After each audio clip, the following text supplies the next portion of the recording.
Channel আয়ের শাইখ Siraj sir প্রতি বছরই গরু কিনেন। তো উনি একবার বলছিলেন, আবুল সাহেব ঢাকার সাথে গরু অভাব নেই, সব খামার থেকে কিনা যায়, কিন্তু আপনার এখান থেকে কিনি একটা ব্যাপার লক্ষ্য করি যে গ্রামে যদি গরুর মাংস রান্না হয় তাহলে ওই পাড়ার সবাই বুঝে যে গরুর মাংস রান্না হচ্ছে। ঢাকা শহরে সাধারণত গরুর মাংসের যে এটা যে সেন্ট এটা বোঝা যায় না, বাসায় যদি রান্না হয় তারপর মানুষ বুঝতে পারে না। কিন্তু আপনার এখানকার গরুর মাংস যদি আমরা রান্না করি তাহলে কিছুটা গ্রামের একটা যে সেন্ট সেটা পাই। এই ব্যাপারটা খেয়াল করি শুধু আপনার এখানে আমার গরু কিনা। পেশায় একজন প্রকৌশলী, প্রায় 23 বছর ঢাকা শহরে চাকরি করছি, ইট বালু সিমেন্ট নিয়ে আমার কাজ ছিল। এখানে আসছি আমি একটা একেবারে ব্যতিক্রম একটা পেশা নিয়ে। এখানে চাই মানুষের সেবা করতে, একটা একেবারে ভেজালহীন সততার উপরে দাঁড়িয়ে একটা ব্যবসা করা যায় কিনা, সততার সহিত ব্যবসা করেও সফলতা পাওয়া যায় কিনা, এই বুড়া বয়সে এই ব্যাপারটা আমি চ্যালেঞ্জ নিয়েছি। আমার বাচ্চাদের দুধ নিয়ে একটা বড় বিড়ম্বনা ছিল, কোনো দুধেই আমি পিউরিটি পাচ্ছিলাম না। এই নিয়ে আমার বাসায় প্রায় কথা হইতো, মনের মধ্যে একটা আক্ষেপ ছিল, কষ্ট ছিল যে আমরা নিজেরা বাচ্চাদের সময় দিতে পারি না, একটা ভালো খাবার দিব সেটাও পাচ্ছি না। তো দেখি আমি যদি কোনো সময় হয় কখনো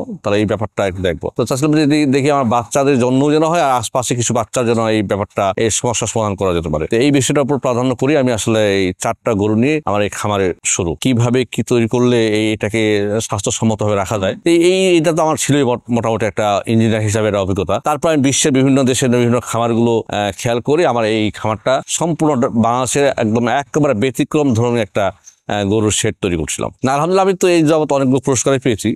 একবার দেশ সেরা খামারি হয়েছি, ডেইরি আইকন 2022-এ আমি পুরস্কার পেয়েছি। বিভিন্ন সংস্থা থেকে আমাকে পুরস্কৃত করে, আমাকে বিশ্ব ব্যাংক থেকেও একটা ছোটখাটো অনুদানও দিয়েছে। তো আলহামদুলিল্লাহ আমার সততা এবং আমার শ্রম মোটামুটি মানুষ গ্রহণ করছে। না আমি তো আসলে ভাই একজন ইঞ্জিনিয়ার হিসাবে, একজন সচেতন মানুষ হিসাবে এখানে আমি সারাক্ষণ সময় দিই, ভোর 6টা থেকে রাত 11টা-12টা পর্যন্ত। তো আমি যখন নিজের মালিক দাঁড়িয়ে থাকবো, এবং আমি তো আমার একটাই চ্যালেঞ্জ যে কোনো রকম কোনো খারাপ কিছু করবো না, যা কিছু করবো শুদ্ধ একটা খাদ্য তৈরি করবো। এটা শুদ্ধতার সহিত একটা খাদ্য যেন আমার বাচ্চা এবং আশপাশ এলাকার বাচ্চাগুলোর মুখে দেওয়া যায়। তো এইটার উপর ভিত্তি করে আসলে আমি সম্পূর্ণরূপে খাঁটি দুধ দিয়ে খাঁটি প্রোডাক্ট তৈরি করি, যার কারণে মানুষের ভালো লাগে। না আমি খেয়াল করলাম, আমি তো 12 বছর ধরে এটা করতেছি।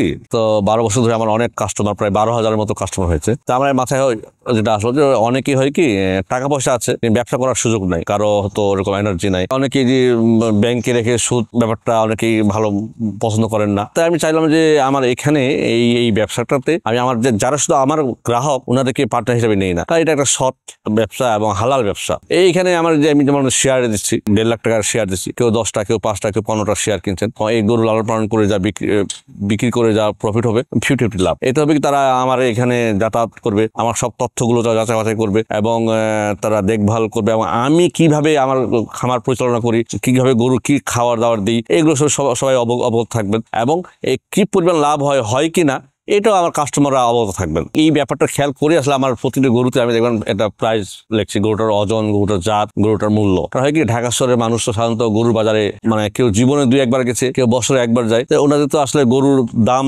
নিয়ে কোনো আইডিয়া থাকে না। তো একটা গরু দামাতে গেল, গরুটা ভাই যে গরুটার 1.5 লাখ টাকা দাম, সেই গরুটা বিক্রেতা 3 লাখ টাকা দাম চেয়ে বসেন। একজন নতুন কাস্টমার, সে তো চক্ষু লজ্জায় গরুটাকে দাম বলে ফেলবে যে 2 লাখ বা 2.5 লাখ টাকা, তো বেচা ঠকে যাবে না। কিন্তু আমার এখানে তা না, আমার এখানে প্রতিটি গরু মূল্য দেওয়া আছে, কোনো বাকরি নেই, কোনো দরদাম নেই। যদি উনার মনে হয় যে না অন্যান্য খামার থেকে, অন্য বাজার থেকে গরুটা সুস্থ সবল এবং ভালো এবং সাশ্রয়ী, তাহলে উনি ওখানে দাঁড়িয়ে থেকে সেটা সিদ্ধান্ত নিয়ে ফেলবে। তো এই সহজ করার জন্যই আসলে আমার এই পদ্ধতিটা অবলম্বন করা। ঢাকা শহরে তো আসলে কুরবানি করার জন্য অনেকগুলো প্রবলেম, কষাই পাওয়া যায় না, বাসার যে একটা গরু কুরবানি করবো নিচে, সেটুকু অনেকের জায়গা না, কারণ ঢাকা শহরে ম্যাক্সিমাম ভাড়াটিয়া মানুষ, বাড়ির মালিকেরা সাধারণত এগুলো সহ্য করতে চায় না। তো এই জন্য মানুষরা অনেক বিপদগ্রস্ত হয়েও এই যন্ত্রণার কারণে অনেকে কুরবানি দিতে পারেন না। তো ওনাদের একটা আমি এখানে সমাধান দিচ্ছি যে আপনারা চাইলে আমার এখানে কুরবানি করতে পারেন, কুরবানি করে মাংস পৌঁছে দেবো। আরেকটা হলো যারা এককভাবে গরু কেনার সামর্থ্য নেই, ওনাদের জন্য আমার এখানে ভাগ আছে।